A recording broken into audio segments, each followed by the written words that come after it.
Aujourd'hui, on a une statistique de l'IFOP qui dit 58% des Français sont prêts à voter de façon électronique. Donc bien sûr qu'on a la moitié de la population qui va pouvoir voter si on lui donne la possibilité électroniquement, notamment grâce à cet outil formidable qu'est la blockchain. Voter aux élections par Internet grâce à la blockchain. Possible ou pas ? Info ou intox ? On s'attaque à un gros morceau dans ce deuxième numéro de Monde Numérique, le vote électronique à distance, un sujet brûlant. On va essayer d'y voir clair, sans parti pris. Vous entendrez deux spécialistes qui vont nous expliquer ce qui est possible et ce qui ne l'est pas sur cette question. Et en principe, vous devriez tout comprendre. La blockchain encore, au service de la traçabilité des vaccins. C'est une innovation mise au point par une start-up française, Exaion, et en plus une start-up qui fait un truc plutôt original puisque elle utilise pour cela des supercalculateurs d'EDF recyclés. Je les ai rencontrés à Vivatech. Avant cela, on va parler un peu actu avec Microsoft et Apple. Je suis Jérôme Colombin, journaliste spécialiste des technologies. Bienvenue dans Monde Numérique du 26 juin 2021.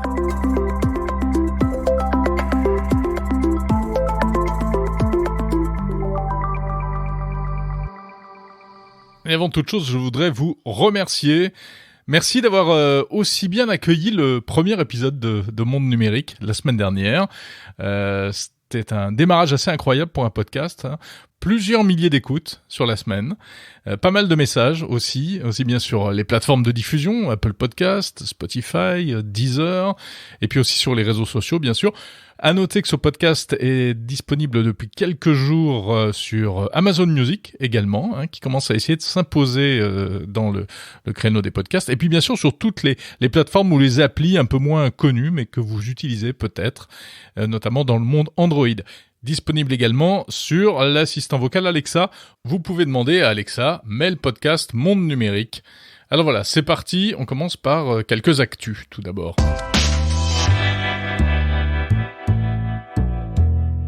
Windows 11 dévoilé cette semaine, il y a quelques jours à peine. Windows, système mythique sur PC, il a 35 ans Windows. Il avait été lancé en novembre 85. C'est un jeune homme ou une jeune fille, parce qu'on n'est pas trop fixé sur le genre de Windows. Et donc cette 11e version a été dévoilée par Panos Panay, le directeur des produits de Microsoft.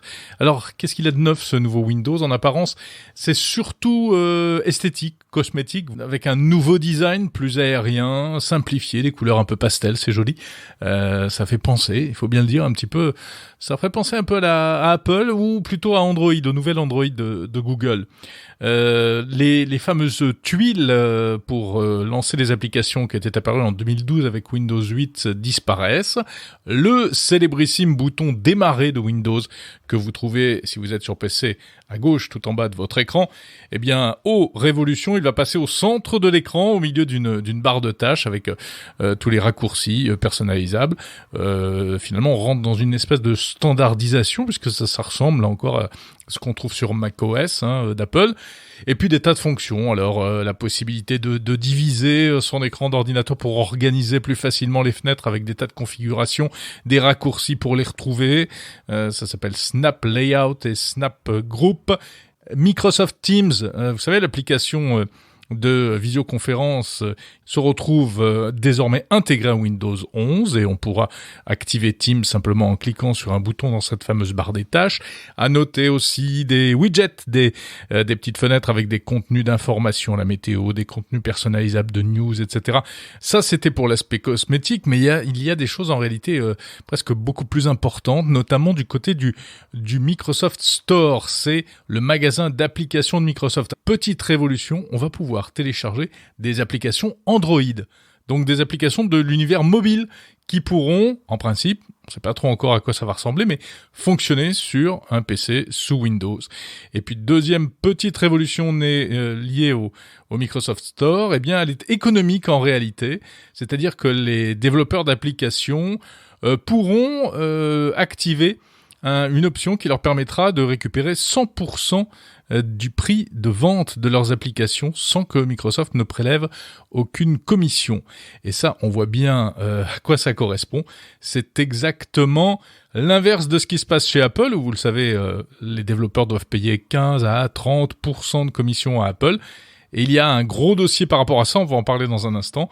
Et bien là, Microsoft fait un geste en direction des développeurs, fait un geste en direction d'Apple pour dire « Regardez comme chez nous, on est beaucoup plus conciliant et beaucoup plus cool avec les développeurs. » Évidemment, s'ils font ça, c'est aussi parce qu'ils peuvent se le permettre, parce que le store de Microsoft leur rapporte certainement moins que le store d'Apple ne rapporte à la marque à la pomme.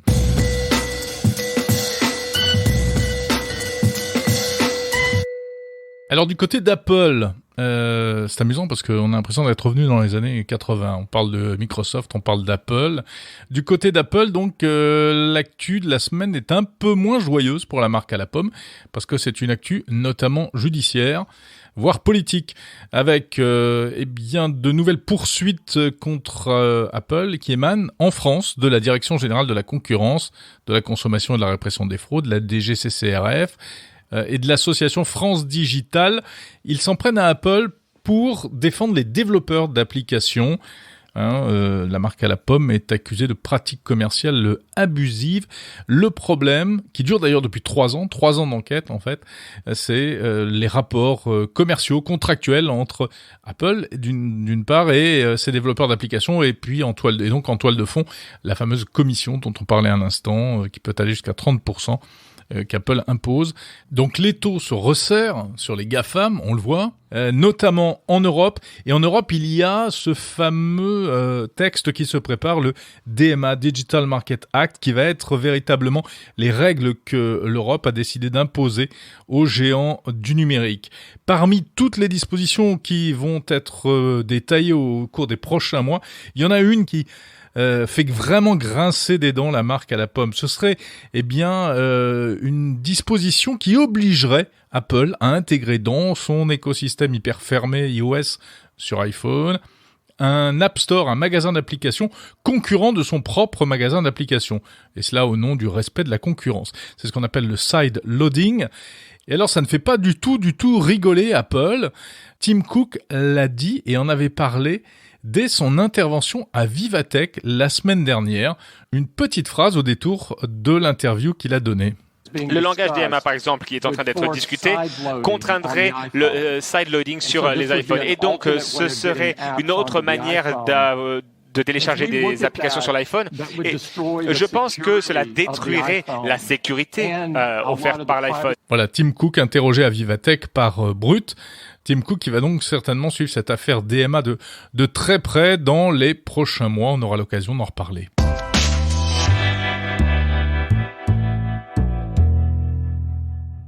La semaine prochaine, à partir de lundi, va se tenir la grand-messe du mobile, le salon Mobile World Congress de Barcelone. Mais alors autant vous dire qu'on va être un peu déçus cette année parce que ça va être un Mobile World Congress MWC au rabais, très clairement. Puisqu'il avait été annulé l'an dernier pour cause de pandémie, il a été retardé cette année. Normalement, ça se tient en février et cela va donc avoir lieu au mois de juin. Mais il y aura beaucoup d'absents, on le sait déjà. Plusieurs grands noms de la tech ne seront pas présents. Très peu de journalistes également.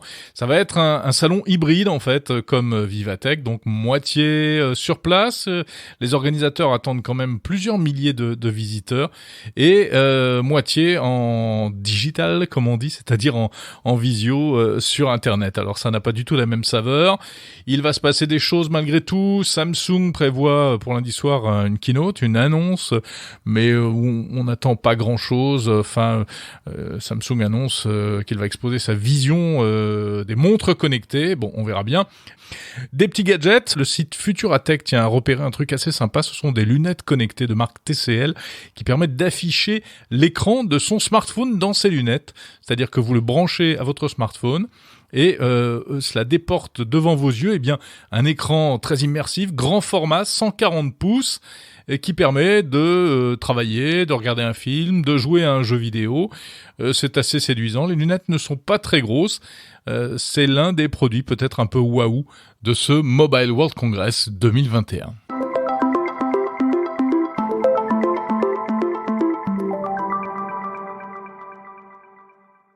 Et si vous votiez pour élire les députés ou le président ou la présidente de la République, et si vous votiez avec votre smartphone ou votre ordinateur, sans sortir de chez vous, parce que, par exemple, vous êtes malade, ou parce qu'il y a une pandémie, ou parce que vous n'êtes pas chez vous précisément, et vous n'avez pas pensé à faire une procuration, vous savez même pas comment ça se fait. Alors voilà, c'est ce qu'on appelle le vote électronique à distance, le vote en ligne par Internet. Et le vote en ligne, on peut se demander quand même pourquoi ça n'existe toujours pas. Aujourd'hui, c'est vrai, on peut tout faire sur son ordinateur ou sur son smartphone, y compris des choses importantes, des achats, consulter son compte bancaire, souscrire un prêt immobilier, payer ses impôts, faire sa déclaration d'impôts. Le monde est de plus en plus numérique, mais pas le vote. Pourquoi est-ce qu'on ne peut pas voter en numérique ? La question revient en fait à chaque élection, et notamment à cause du faible taux de participation. Élection régionale, au premier tour, plus de 66% d'abstention. Le vote électronique serait-il un moyen de réduire l'abstention ? Alors en fait, ce n'est pas si simple. Monsieur Bonafous a voté. Et voilà. Alors d'abord, c'est un sujet chaud, voire brûlant, qui énerve certaines personnes. J'ai posé la question sur Twitter cette semaine et je me suis fait tuer, littéralement. Beaucoup de gens, très motivés, sont venus m'expliquer que parler de vote électronique, c'était une idiotie, parce qu'il y a un énorme risque de trucage des élections, si on se met à confier ça à des machines, à des ordinateurs, parce qu'on ne peut pas vraiment respecter la loi en votant par Internet, etc., etc. Bon, pourtant, dans le même temps, on s'aperçoit que beaucoup de Français y sont favorables. Un sondage IFOP, il y a quelque temps, qui parlait de 58%, 78% même des Français favorables, selon un tout dernier sondage, Odoxa pour France Info et Le Figaro. Alors, il y a des voix qui s'élèvent. Stéphane Richard, dès le lendemain du premier tour des élections, a expliqué, Stéphane Richard, le PDG d'Orange, a expliqué qu'il faudrait peut-être se mettre à envisager un système un peu plus moderne pour voter. Gabriel Attal, le porte-parole du gouvernement, a déclaré qu'il n'était pas opposé et qu'il faudrait même y réfléchir. Voilà, ça revient comme à chaque élection, car en fait, ça fait 20 ans au moins, enfin en tout cas des années qu'on se pose la question du vote électronique. Bon, le vote électronique, cela dit, ça existe déjà, ça existe pour des élections professionnelles, pour des AG d'associations, mais évidemment, l'enjeu dans ce cas-là est beaucoup moins important. Il y a quand même aussi le vote électronique des Français de l'étranger, mais seulement pour les législatives. Dans d'autres pays, le vote électronique est une réalité, par exemple en Estonie, ce petit pays hyper numérisé au nord-est de l'Europe, qui depuis 15 ans utilise et fait voter ses citoyens à distance. Alors c'est vrai que c'est un tout petit pays, ils ont eu parfois des problèmes, mais grosso modo ça marche. On parle bien, attention, du vote électronique à distance. On parle pas des machines qu'on peut trouver dans des bureaux de vote aux États-Unis ou en France et qui ont posé, on le sait, plein de problèmes. Les gens savaient pas s'en servir, les machines n'étaient pas fiables, etc. Non, là on parle de quelque chose de très différent. Mais alors, pourquoi certains sont-ils réellement opposés au vote électronique ? Il y a plusieurs arguments. D'abord, il y a des arguments d'ordre un peu général, on va dire. On nous explique que le vote, c'est un cérémonial, c'est un processus quasiment sacré, même si ça reste avant tout républicain, et qu'il ne faut pas le banaliser. C'est pas comme commander un Uber sur son smartphone, de voter pour un président ou pour des députés. Il y en a même qui évoquent l'ambiance des bureaux de vote, le contact humain, le charme de l'odeur des bulletins, etc. Alors ça peut se comprendre malgré tout, notamment en zone rurale, c'est des moments de rencontre, de convivialité, en tout cas de vie citoyenne qui sont importants, c'est vrai.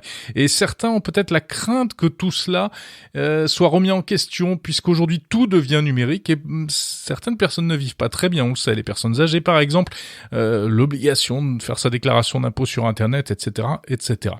Mais au fond, s'opposer quand même au vote électronique, est-ce pour ce genre d'argument, en tout cas, est-ce que c'est pas un peu comme déplorer l'arrivée d'Internet en 95, alors que, rappelez-vous, on avait le Minitel et ça marchait très bien.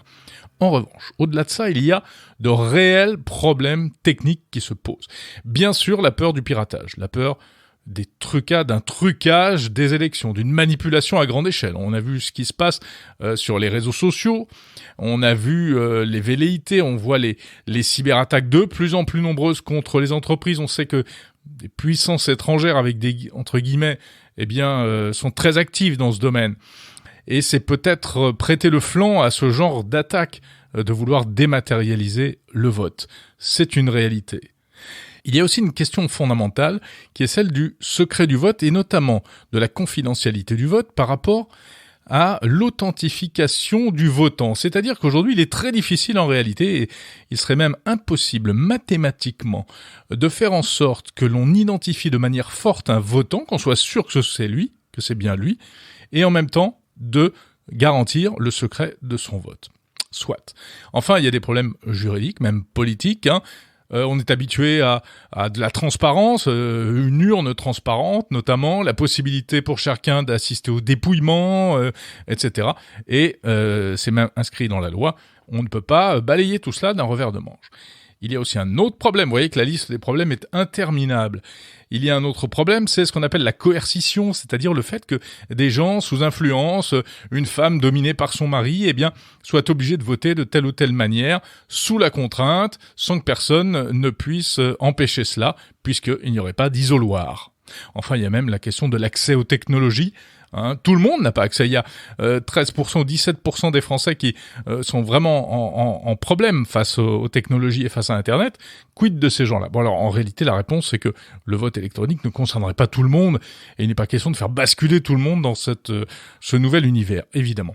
Enfin, il y a le coût et puis la souveraineté peut-être. Même imaginez qu'on confie des installations de vote électronique aux géants américains du numérique. Qu'est-ce qu'on n'entendra pas à ce moment-là sur les questions de souveraineté? Et ce serait tout à fait logique. Voilà, donc tout ça, ça fait quand même beaucoup de problèmes. Et en plus, pour quel bénéfice? Est-ce que ça ferait baisser, par exemple, l'abstention? Alors, j'ai voulu essayer de comprendre ce qui pouvait vraiment poser problème d'un point de vue technique. On vient de le passer en revue un petit peu, mais quelles peuvent être les réponses apportées à ces interrogations? Et pour ça, j'ai interrogé un spécialiste, un vrai spécialiste, pas quelqu'un qui a une solution commerciale à vendre. C'est un chercheur, ou en tout cas c'est un ingénieur de l'INRIA, l'Institut national de la recherche en informatique de Nancy, qui s'appelle Stéphane Glandu et qui a travaillé sur Belenios, une plateforme de vote électronique développée par une équipe de l'INRIA à laquelle appartient Stéphane Glandu. Il nous explique ça. Alors Belenios, c'est un système de vote par Internet qui apporte des propriétés de vérifiabilité, dans le sens où toutes les spécifications sont publiques. Et donc n'importe qui, avec les compétences, avec certaines compétences quand même, peut vérifier le fonctionnement du système. Et aussi, lorsqu'une élection est réalisée avec Belenios, n'importe qui peut vérifier que tout s'est bien passé. Et c'est utilisé pour quoi actuellement ? Alors actuellement, c'est utilisé par beaucoup d'associations, des clubs sportifs, des sociétés scientifiques, des sociétés savantes ou des associations de parents d'élèves. C'est très associatif comme utilisateur. Et alors, est-ce qu'on peut dire que Belenios c'est vraiment un système de vote électronique fiable à 100%? Fiable à 100%, je pense pas qu'il y ait vraiment de système fiable à 100%. Et disons que les propriétés de Belenios sont clairement documentées dans des articles scientifiques. Donc Belenios n'est pas parfait. Mais toutes les imperfections connues sont documentées. Quels sont les aspects négatifs précisément sur un système comme celui-ci ? Par exemple, une propriété qu'on ne garantit pas, c'est la résistance à la coercition. L'authentification est réalisée à l'aide de mots de passe, comme beaucoup de sites web, et rien n'interdit à quelqu'un de donner son mot de passe à quelqu'un d'autre, par exemple.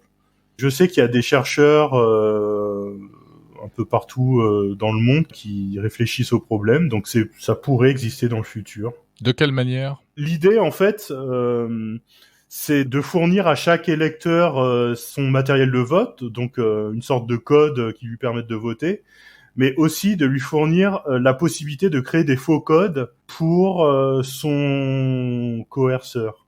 J'ai entendu parler aussi de la possibilité de voter plusieurs fois, afin que seul le dernier vote soit pris en compte. Oui, alors ça, c'est un choix arbitraire. Dans Belenios, c'est le cas. On peut voter plusieurs fois et seul le dernier est pris en compte. Est-ce qu'on pourrait envisager, Stéphane Glandu, d'utiliser Belenios pour une élection nationale ? En fait, quand on décide de mettre en place du vote électronique, faut se demander de quel système on part. Quel est le système actuel ? Et donc, dans le cas des élections, disons politiques en France, on ne sait pas reproduire les mêmes garanties de sécurité d'un point de vue numérique. Enfin, en tout cas, on ne sait pas encore le faire. Il y a aussi l'hygiène informatique. Un logiciel malveillant sur le poste de travail de l'utilisateur pourrait soit changer la valeur du vote, le choix, soit faire fuiter le choix de la personne. Oui, donc il y a un vrai risque de manipulation. Il y a un vrai risque de manipulation. Dans le vote qu'on connaît, je prouve mon identité, mais mon vote reste secret. Oui. Est-ce que ça, en numérique, c'est possible ? Alors, c'est possible avec certaines hypothèses. Une hypothèse que l'on fait, c'est la robustesse du système de chiffrement. Un système de chiffrement peut être vulnérable à des attaques inconnues ou juste par l'évolution de la technologie dans le futur peut s'avérer être un être plus sûr. Par exemple, si l'informatique quantique remettait en question les systèmes de chiffrement, etc. Oui, voilà, l'informatique quantique peut remettre en question, enfin remet en question pas mal de systèmes de chiffrement utilisés actuellement. Ouais. Donc alors, si c'est pas mis à jour, il y a des chercheurs qui s'intéressent à la cryptographie post-quantique résistant aux ordinateurs quantiques. Encore une question. Ce qu'on reproche souvent aussi au vote électronique, c'est le manque de transparence. Contrairement évidemment à une urne dans un bureau de vote qui est transparente, que tout le monde peut vérifier, etc.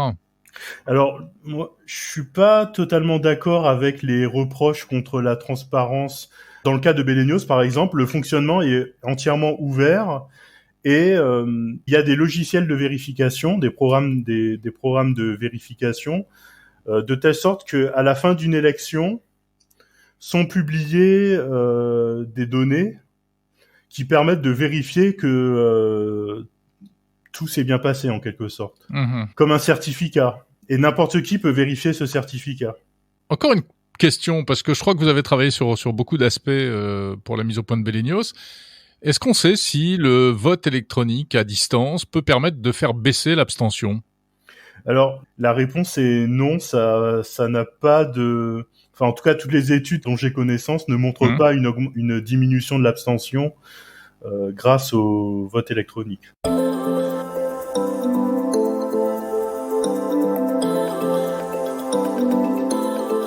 Donc voilà, c'est pas gagné, hein. Les élections seraient donc l'un des rares domaines de l'activité humaine impossible à moderniser. Et il va falloir se coltiner pendant 107 ans encore des bouts de papier dans les préaux d'école, visiblement. Par peur du risque, par peur de la fraude, alors que la fraude existe aussi dans les élections classiques, il faut le rappeler.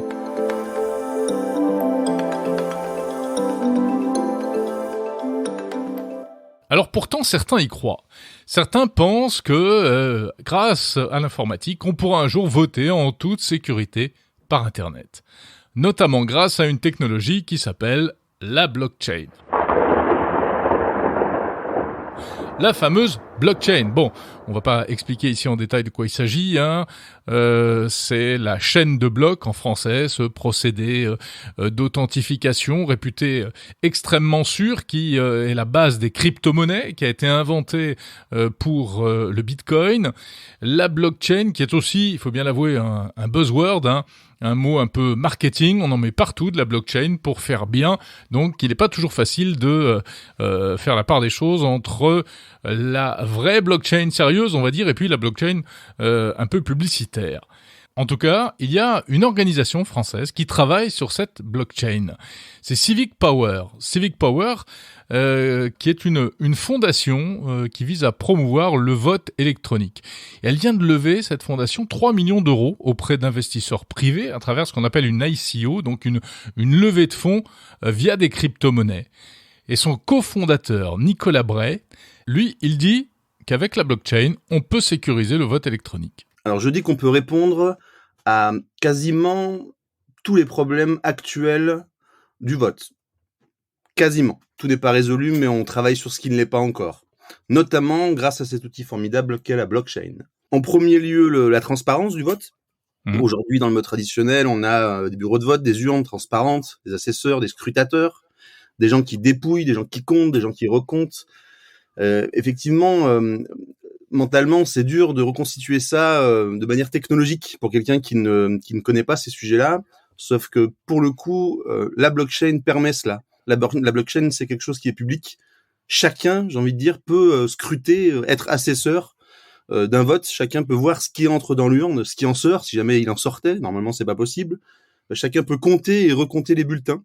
Mais alors, il faut des compétences quand même. Alors justement, c'est le deuxième argument qui vient en général, c'est que normalement, ce qui fait que le vote est solennel, c'est que chacun, tous les Français peuvent, sans niveau spécifique technique, être assesseur ou pouvoir au moins assurer la transparence de ce vote-là. Pour moi, c'est à moitié faux. Aujourd'hui, en France, et je le lisais encore hier, on a entre 2,5 millions et 3 millions d'illettrés, des gens qui savent pas lire, pas compter. Donc, on a déjà au minimum ces gens-là qui ne pourraient pas assister à un dépouillement. C'est pas possible. Donc, ces gens-là, qu'est-ce qu'ils font ? Ils font confiance aux autres. Dans notre cas, c'est pareil. Pour nous, ce qu'on construit, c'est du logiciel libre, open source, de bout en bout. Ça veut dire qu'il y a une communauté énorme qui sait auditer ce code et qui sait dire si on triche ou si on triche pas. Le meilleur moyen pour les citoyens qui savent pas lire ce code, c'est quand même de faire confiance, ou en tout cas de déléguer sa confiance. Il est finalement la même chose que dans un vote traditionnel. Celui qui ne sait pas lire ou pas compter, il délègue sa confiance à celui qui sait. Et alors, dans le cas de Civic Power, la blockchain est vraiment fondamentale, utile, ou c'est juste un argument marketing, parce qu'on sait que la blockchain, c'est aussi un argument marketing, hein, on en met partout de la blockchain. Alors c'est tout sauf un argument marketing, on ne peut rien faire de ce qu'on fait sans cette blockchain. Aujourd'hui, je ne sais pas prouver, moi, avec les moyens techniques que j'ai, qu'un vote a bien eu lieu, qu'il n'a pas été spolié, altéré, enlevé, supprimé, changé. Je ne sais pas faire sans blockchain. La blockchain, c'est le grand livre de compte que tout le monde peut lire, où on peut vérifier que chaque transaction a bien eu lieu. Pour moi, c'est le seul moyen aujourd'hui, en tout cas, dans l'état de nos connaissances. La blockchain, ça a un peu plus d'une dizaine d'années aujourd'hui. La blockchain, je le rappelle, à la base, c'est le Bitcoin qui est une application de la blockchain qui date de 2008 ou 2009, si je me souviens bien, les fameuses crypto-monnaies. Mais pour le coup, la blockchain commence à être utilisée sur des sujets un peu plus techno, industriels. Ça, c'est récent, par contre. Nicolas Bray, est-ce que votre solution, alors qui pour l'instant est utilisée surtout pour des petits votes, est-ce que ça pourrait servir véritablement un jour à une élection nationale, selon vous ? Eh ben, on l'espère. En tout cas, on travaille pour. La solution technique aujourd'hui, elle existe, elle est perfectible. On travaille tous les jours. On a une grosse équipe de R&D avec des docteurs en cryptographie, en registre distribué qui s'occupent de ça. Être prêt, on le saura quand, je ne sais pas. Il n'y a pas que la partie logicielle, il y a aussi toute une partie hébergement de ce processus massif. Si on veut faire voter 44 millions d'électeurs français, tout ça tient pas sur un ordinateur, donc il y a toute une partie infrastructure, architecture qu'il faut aussi dimensionner. Et là-dessus, pour le coup, on n'est pas prêt. Mais pour le coup, l'objet, entre autres, de la levée de fonds qu'on fait actuellement, c'est pour pallier à ces problèmes-là. Est-ce que vous serez prêt, par exemple, pour la présidentielle de 2022 ? Ça me paraît compliqué d'en avoir la certitude aujourd'hui. En même temps, on va pas faire voter 44 millions de Français par voie électronique à distance du jour au lendemain. Non, je pense qu'il faut pas. Je pense qu'il faut mixer les deux systèmes. On a une partie de la population, celle qui est pas venue, je pense d'ailleurs, voter dimanche, qui est la génération smartphone, les 18-34 ans. Ces gens-là, je suis pas sûr qu'on les revoit dans les isoloirs, dans les gymnases un jour. Donc bien sûr qu'on a la moitié de la population qui va pouvoir voter si on lui donne la possibilité électroniquement. L'autre partie, elle est pas prête du tout et il faut pas la forcer. Quand je vois qu'on force les gens à payer leurs impôts sur Internet, est-ce que c'est une bonne chose ? Je suis pas sûr. Il faut continuer à accompagner ces gens-là jusqu'au bout. Et puis de toute façon, le temps passe et dans 10, 20, 30 ans, moi dans 30 ans, j'aurai 70 ans. Je suis la génération smartphone, donc dans 70 ans, j'aurai pas de problème à voter de façon électronique. Et comment est-ce que vous expliquez les réticences et voire même le degré d'énervement chez beaucoup de gens dès qu'on parle de vote électronique? Alors, ça dépend où il est, cet énervement. Pour le coup, je le vois beaucoup sur les réseaux sociaux, notamment sur Twitter depuis quelques jours. Oui. Je le vois un petit peu moins dans la population. Aujourd'hui, on a une statistique de l'IFOP qui dit 58% des Français sont prêts à voter de façon électronique. Je pense deux choses. Je pense qu'il y a tout un tas de Français qui sont prêts à voter de façon électronique et je pense qu'il y a tout un tas de Français qui s'en foutent. Qui, eux, à la limite, ils voudraient déjà voter, que ça soit électronique ou d'une autre façon. Ils attendent autre chose en termes de propositions politiques, j'entends. Après, les détracteurs qu'on voit aujourd'hui, notamment sur les réseaux sociaux, j'ai l'impression que C'est une sorte de bande d'experts, de technophiles, d'hyper professionnels qui. Bah oui, ce sont quand même pour beaucoup alors même s'il y en a beaucoup qui sont anonymes, mais c'est pour beaucoup des spécialistes, enfin des gens qui sont dans l'informatique. J'ai l'impression, mais alors ils avancent des arguments qui sont valables. Absolument, absolument. Et on n'a pas pour l'instant la réponse à tous les arguments. On y travaille. Après, on peut pas être spécialiste dans l'informatique de tout. La blockchain, c'est un sujet extrêmement récent. Je suis assez étonné que plus de 1000 personnes sur Twitter connaissent par cœur le fonctionnement de cet outil-là. Après, c'est à nous de rassurer ces gens-là en montrant que le code est ouvert, qu'ils peuvent regarder, qu'ils peuvent être sûrs, qu'ils peuvent prouver. Et puis, c'est à nous de faire des essais à l'échelon peut-être local, voire même plus petit, pour les convaincre. De toute façon, à chaque fois qu'il y a eu un progrès dans l'histoire de la France, ça s'est jamais passé facilement. Et c'est toujours les plus experts dans le domaine qui freinent, en général. Est-ce que vous discutez avec les pouvoirs publics ? Alors pas du tout. Nous, on a décidé très tôt que ce serait un projet citoyen. Sans dire qu'on l'imposera par le citoyen, on espère que ça viendra du bas en tout cas. Je pense que le citoyen s'approprie pas. Si le citoyen s'approprie pas l'outil tout seul, si c'est pas lui qui l'amène là où il doit aller, ça ne sert à rien. Je vois plutôt les pouvoirs publics, d'ailleurs ils en parlent encore aujourd'hui dans les journaux, nous faire un vote électronique avec un constructeur. Les constructeurs habituels, Thales, Bouygues ou je ne sais pas lequel, mais avec des machines de vote comme il existe depuis 15 ou 20 ans, en process fermé qu'on peut pas contrôler. C'est le meilleur moyen de la méfiance et de la défiance, à mon avis, et c'est surtout le meilleur moyen que les gens ne viennent pas voter. Et les risques de piratage ? Oui, aucun système n'est infaillible, c'est l'argument qui ressort souvent. Sauf que si on ne sait pas prévenir une attaque informatique de ce type-là, c'est pas possible. On a beau faire au mieux le code le plus propre et le plus étudié possible, un hack est toujours possible. Ce qu'il faut, c'est qu'on puisse le repérer, l'isoler et que l'intégrité finale du scrutin soit pas dénaturée. Vous savez, aujourd'hui, et c'est pareil, c'est un truc que je lisais ce matin, c'est assez drôle. On a des recours en France sur du vote traditionnel. On a des listes d'émargement où il y a plus de signatures que d'enveloppes dans la boîte. Ou vice-versa, on a moins de signatures sur les listes d'émargement que d'enveloppes dans la boîte. Tout ça, c'est pas du hack informatique, mais ça reste quand même des trucs un peu bizarres. Mais avec un vote numérique, imaginons, à l'échelle nationale, on augmente ce que les spécialistes appellent la surface d'attaque. Absolument. Encore faut-il savoir par où passer. Aujourd'hui, pour moi, hacker la blockchain, ça n'existe pas. Bitcoin existe depuis 11 ou 12 ans. Bitcoin, c'est 1000 milliards de dollars de valeur. Pensez bien que si un Russe ou un Chinois très très énervé avait voulu ou était arrivé à hacker cette blockchain, ça fait longtemps qu'il l'aurait fait. Il y a des enjeux qui sont certes pas stratégiques, mais qui sont économiques, extrêmement importants. On travaille sur la décentralisation complète du process. Ça veut dire que ce serait pas 1, 2, 3 ou 10 serveurs qui supporteraient une élection, une grosse élection, mais ça serait 100 000 ou 10 000, voire 1 million. Donc, ce qui rendrait l'élection en elle-même, les serveurs en elles-mêmes, les machines en elles-mêmes impossibles à compromettre. Donc c'est là-dessus qu'on travaille aujourd'hui. On a la chance de pouvoir le faire avec des moyens que les citoyens nous ont donnés. On tâchera d'être prêt au moment où on sera sollicité ou pas.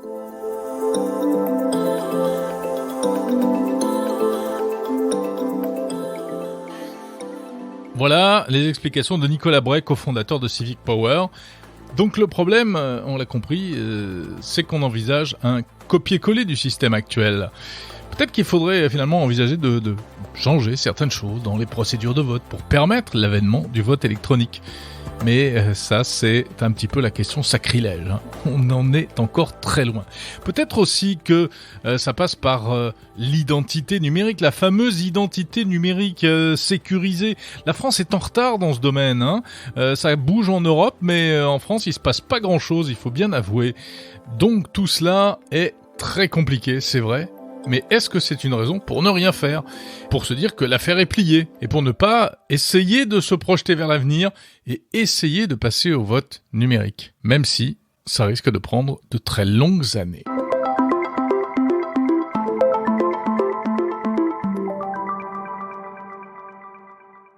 Et si on parlait encore un petit peu de blockchain ?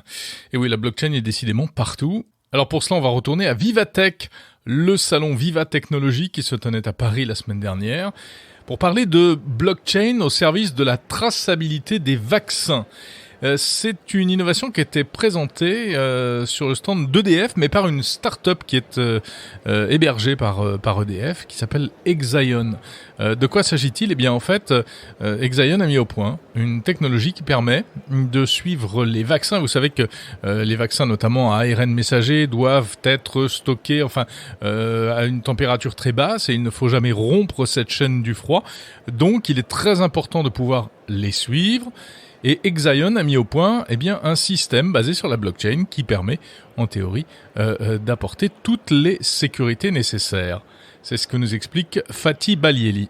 Pour pouvoir suivre correctement en fait toute la logistique d'un vaccin, on fait appel à 2 technologies. Première, c'est l'IoT, donc l'Internet des objets, qui permet en fait de poser un capteur sur les flacons ou sur les colis qui transportent les vaccins et qui font remonter tous les signaux propres à ce vaccin, c'est-à-dire où est-ce qu'il se situe, dans quelles conditions est-ce qu'il est en train d'être transporté.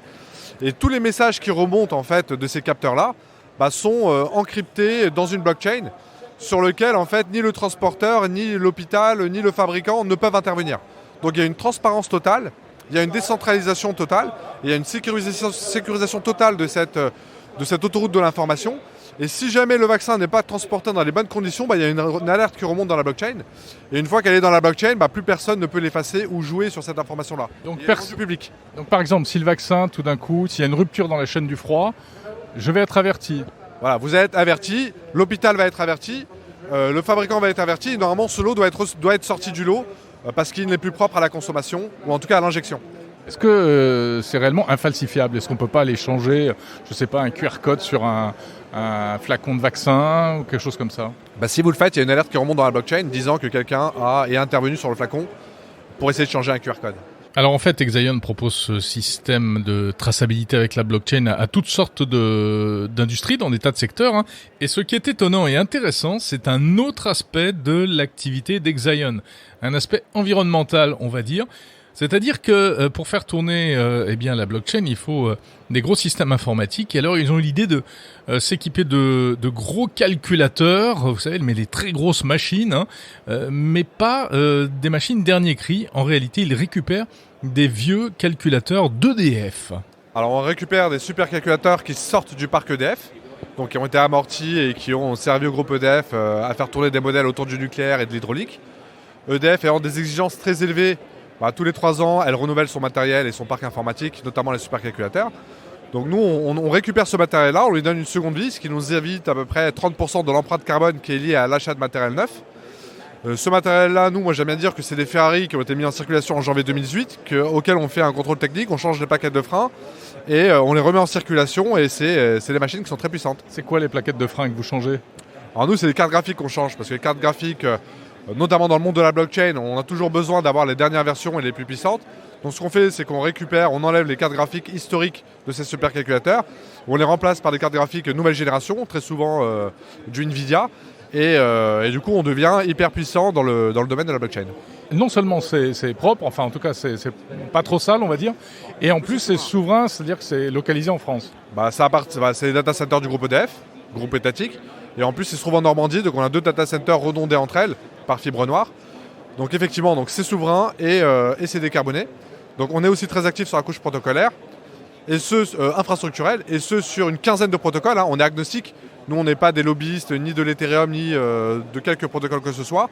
On propose le protocole qui est le mieux adapté aux besoins de l'entreprise, de l'industrie et du use case en question. Alors attendez, parce que protocole, blockchain, etc., concrètement, c'est quoi pour les entreprises ? Quel type d'application vous êtes amené à développer ? Ça permet de garantir la non-rupture de la chaîne de froid dans l'agroalimentaire et être sûr que le produit surgelé que vous avez n'a pas été décongelé, recongelé et qui ne va pas vous intoxiquer.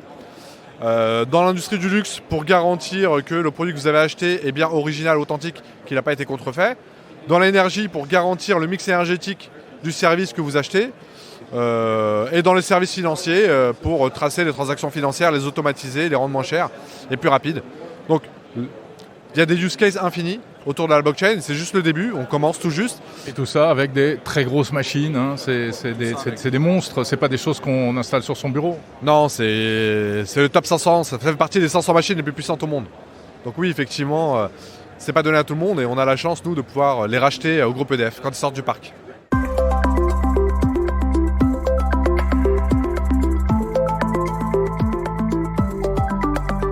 C'est bientôt la fin de Monde Numérique. Avant de conclure, quelques anniversaires. Le 29 juin, on fêtera les 14 ans du premier iPhone. Il avait été présenté le 9 janvier 2007. Il était sorti en France en 2008. Vous vous souvenez, le premier iPhone, il était beaucoup plus petit que ceux qu'on connaît aujourd'hui. Il était 2G. Il était équipé de iOS 1.0. Autre anniversaire, le 1er juillet. Ce seront les 42 ans du Walkman, appareil mythique, le premier baladeur à cassette. Si vous avez moins de 40 ans, ça ne vous parle pas forcément. Il était signé Sony.